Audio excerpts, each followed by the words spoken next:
ఇచ్చుకుంటే వాయనం పుచ్చుకుంటే వాయనం అంటారు. నువ్వు గౌరవం ఇస్తే నీకు గౌరవం వస్తుంది, నువ్వు అసహ్యంగా బిహేవ్ చేస్తే నీతో కూడా అసహ్యంగా బిహేవ్ చేయడం అవుతుంది. ఇప్పుడు పాకిస్తాన్ అసహ్యంగా బిహేవ్ చేసింది. దౌత్య మర్యాద అనేటటువంటి మనం ఒకసారి గుర్తుకు తెచ్చుకుంటే కృష్ణుడు పాండవుల పక్షాన కౌరవుల దగ్గరికి కురుసభకి వెళ్తాడు. దౌత్యానికి వెళ్ళినప్పుడు అక్కడ ప్రతి ఒక్కళ్ళు ఆయనకి నమస్కరించి పూజలు చేస్తారు.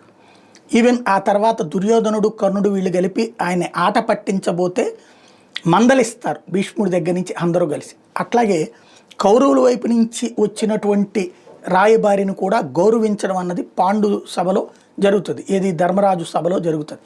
అంటే దౌత్యవేత్తలు ఎటు ఉన్నా సరే గౌరవించాలి అన్నటువంటి సంప్రదాయం మన పురాణ కాలం నుంచి నడుస్తుంది. ఆ పురాణ కాలం నాటి భారతదేశంలో నుంచి విడిపోయిన మొక్కే పాకిస్తాన్.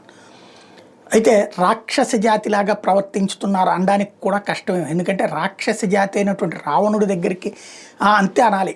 ఎందుకంటే రావణుడి దగ్గరికి వెళ్ళినటువంటి హనుమంతుడిని దెబ్బతీసేటటువంటి కుట్ర చేస్తే లంకని దహనం చేసి వచ్చాడు హనుమంతుడు. అట్లాగా ఇప్పుడు దౌత్య మర్యాదల్ని మీరితే పాకిస్తాన్ వ్యవహార శైలి ఇప్పుడు కనబడుతుంది. భారత దౌత్య సిబ్బందిని ఇబ్బంది పెట్టడం, అక్కడ పేపర్లు రానియకుండా చేయడం, న్యూస్ పేపర్లు రానియకుండా, మంచినీళ్లు రానియకుండా చేయడం, ఆయిల్ అందనీయకుండా చేయడం లాంటి అకృత్యాలకు పాల్పడుతుంది.